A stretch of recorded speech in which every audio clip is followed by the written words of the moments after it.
ವೀಕ್ಷಕರೇನು ರಾಜ್ಯದಲ್ಲಿ ಮದ್ಯ ಮಾರಾಟ ನಿಷೇಧಿಸಿ ಎಂದು ಮುಖ್ಯಮಂತ್ರಿ ಸಿಎಂ ಸಿದ್ದರಾಮಯ್ಯನವರಿಗೆ ಮಹಿಳಾ ಆಯೋಗ ಮನವಿ ಮಾಡಿಕೊಂಡಿದೆ. ಕರ್ನಾಟಕದಲ್ಲಿ ಮದ್ಯದ ಅಂಗಡಿಗಳು ಹೆಚ್ಚಾಗುತ್ತಿರುವ ಹಿನ್ನೆಲೆಯಲ್ಲಿ ಇಂತಹ ಕ್ರಮವನ್ನ ಕೈಗೊಳ್ಳಿ ಎಂದು ನಾಗಲಕ್ಷ್ಮಿ ಚೌಧರಿ ಅವರು ಕೋರಿಕೆಯನ್ನು ಮಾಡಿಕೊಂಡಿದ್ದಾರೆ.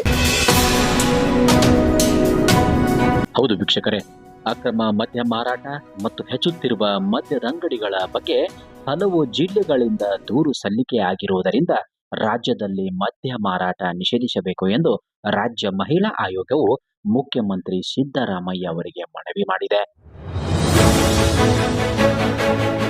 ಈ ಬಗ್ಗೆ ಆಯೋಗದ ಅಧ್ಯಕ್ಷೆ ಡಾಕ್ಟರ್ ನಾಗಲಕ್ಷ್ಮಿ ಚೌಧರಿ ಅವರು ಪತ್ರ ಬರೆದಿದ್ದು, ಕಲಬುರಗಿ, ಶಿವಮೊಗ್ಗ, ಬೀದರ್, ತುಮಕೂರು ಮತ್ತು ಹಾಸನ ಜಿಲ್ಲೆಗಳಲ್ಲಿ ನಾನು ಭೇಟಿ ನೀಡಿದ್ದಾಗ ಅಕ್ರಮ ಮದ್ಯ ಮಾರಾಟ ಮತ್ತು ಹೆಚ್ಚುತ್ತಿರುವ ಮದ್ಯದ ಅಂಗಡಿಗಳ ಬಗ್ಗೆ ಮಹಿಳೆಯರು ಅಹವಾಲುಗಳನ್ನು ಸಲ್ಲಿಸಿದ್ದಾರೆ.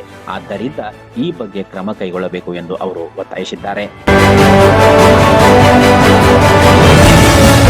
ಅಕ್ರಮ ಮದ್ಯ ಮಾರಾಟ ತಡೆಗಟ್ಟಬೇಕು. ಶಾಲೆ, ಕಾಲೇಜು, ಬಸ್ ನಿಲ್ದಾಣ, ರೈಲ್ವೆ ನಿಲ್ದಾಣ, ವಿಮಾನ ನಿಲ್ದಾಣ, ಸರ್ಕಾರಿ ಕಚೇರಿ ಹಾಗೂ ಆಸ್ಪತ್ರೆಗಳ ಸಮೀಪ ಹೊಸದಾಗಿ ಮದ್ಯದ ಅಂಗಡಿಗಳನ್ನು ತೆರೆಯಲು ಪರವಾನಗಿ ನೀಡಬಾರದು.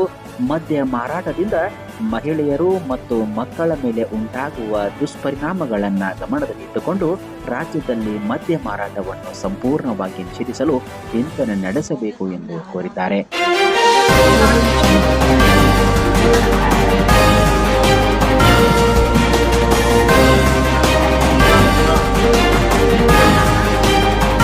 आप करो चेयर्स. वो